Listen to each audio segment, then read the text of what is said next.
Right, so Keir Starmer is U-turning again.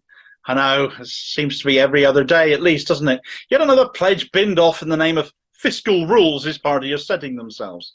All they seem to say these days is we can't afford to do this, we can't afford to do that, we wanted to do this, but now, sorry, shame, we can't. What is the point of voting for you then if you aren't going to fix anything? Why bother vote for you if you won't do anything to benefit us? Spend money where it's appropriate. Spend money where it needs to be spent to fix things. The fiscal rules you're setting yourselves is just verbal diarrhea because they're completely made up. You make it look like you need to do these things to fix the finances so that you look responsible, but that's not how the economy works. Spending to invest, borrowing to invest, when you're guaranteed a good return, which comes from fixing Tory madness and cruelty, can never be a bad thing. But they're Tories too, aren't they? Which is why they won't change the record.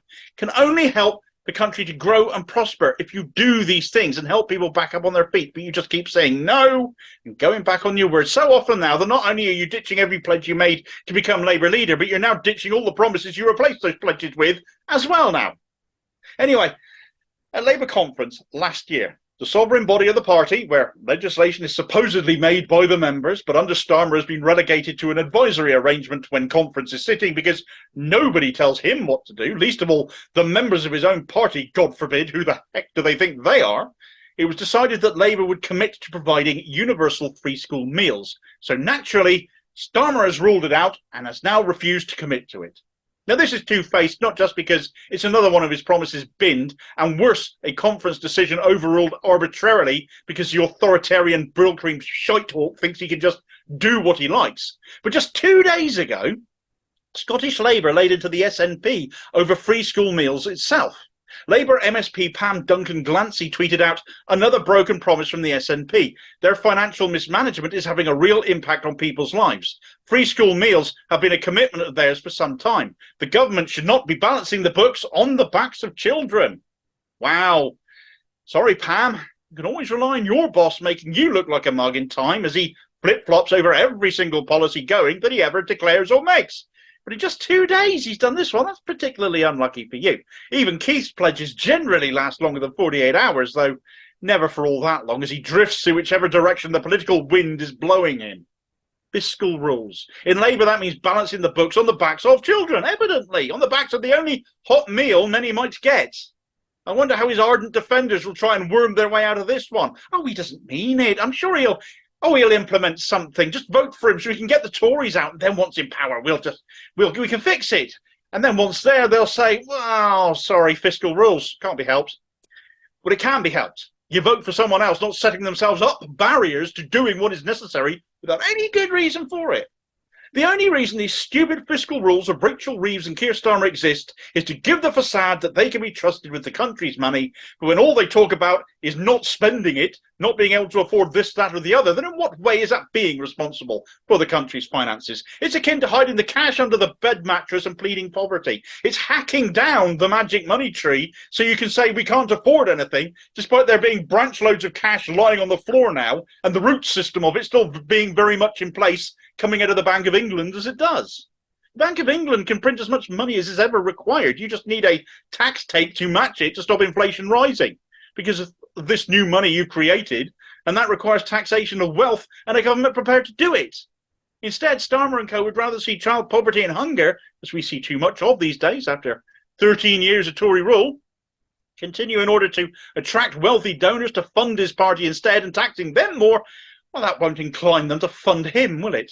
Starmer's predecessor, Jeremy Corbyn, grew the Labour Party to the largest in Europe, cleared all the party's debts and needed no donors to do it, save for ordinary members, the likes of you and I, giving the party a fiver here or a tenner there. The party was turned into a vehicle for change to help, and it had the finances and stability to do it. And Starmer has just been a wrecking ball to all of that, so he can go back to being Tory light, because that's really what he wanted. That was really what he was all about, and be Blair on steroids. And we'll just suffer all the same as we are now with him and Reeves running the country instead of Sunak and Hunt. Well, I'm not backing that. I'm not voting for that. I want something better. I want change, and it won't deliver it any more than Sunak. Then him and Starmer are one as bad as the other and not worth my time in considering where I'm going to put my support. I'm not going to support them, and especially not give my vote to them. Now, what we have seen in recent years is a Labour leader who was committed to ending child poverty in Jeremy Corbyn, who pledged to enshrine the right to food in law. The Tories have been embarrassed time and time again by the likes of Marcus Rashford campaigning to feed hungry children. You praised him, Starmer, and hailed the good work he had done, using his position of influence and privilege as a footballer to do good in communities where hunger is rife. You, in your party, have an MP in Ian Byrne who started fan-supported food banks, whose work has been taken up and continued around the country by various councils. The Right to Food campaign has been a great success, and instead of supporting him in that, backing that even further, seeking to see that rolled out all the more, you lot, you and your ilk, bent over backwards to try and get Byrne deselected as an MP. Thankfully, that's one instance where you failed. Food bank use across the country is still growing when prior to the Tories getting into power, they were there to help feed asylum seekers, waiting on their claims to be processed because they had no entitlement to anything, despite all the claims that they were on the take and on the make and taking all of our benefit money as well as all of our jobs, all at the same time, naturally, because that was the media narrative. They didn't get any money. No British national ever had to use food banks at that time, and now thousands do instead, including many children, and Keir Starmer stands up and says, no, we can't afford to feed them now. Well, we can't afford you in power if that's your attitude. £1 billion a year is what this would cost. £1 billion of investment in our kids, and you don't see that as worthwhile. Get in the bin, man. And feeding kids, of all things, is not a policy priority for you. It was just something else you think you can break your word on and think nobody won't notice. You can think again, sunshine, because it is pathetic. And we are looking and we are seeing and we are taking you to account, and we're going to hold you to account for it. Literally, what is the point of you, Keith? A man driven by lust for power, given how he got to where he is and the lies he told to get there, and there's no let up on the lies now as he seeks to run the country. And what then? Then you actually have to do something and pledge something and then actually deliver it. Delivering being something you've never had to do up until now. Riding high in the polls as you are, entirely down to the Tory implosion, that's nothing to do with you.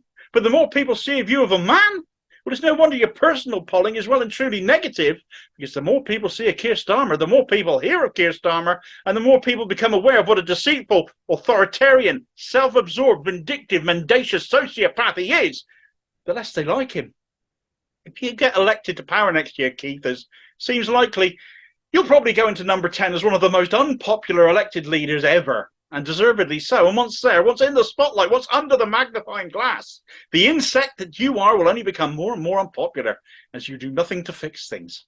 If even feeding kids and ending child hunger is unaffordable to this man and his party, fixing the economy off the backs of kids, as his party have literally accused the SNP of doing in just the last couple of days, can you really imagine he'll do anything to make your life better? Because I cannot. And after you've liked, shared, and subscribed to the channel, it will always hold right-wingers of all parties to account for their patheticness and for their failures to act in ordinary people's interests. Here's a video recommendation for you, where, not content with leaving kids to go hungry, Starmer has also ditched his promise towards free childcare as well to help get stay-at-home parents back to work. His word is worthless, folks. You cannot trust this man. And I'll hopefully see you on the next video. Cheers, folks.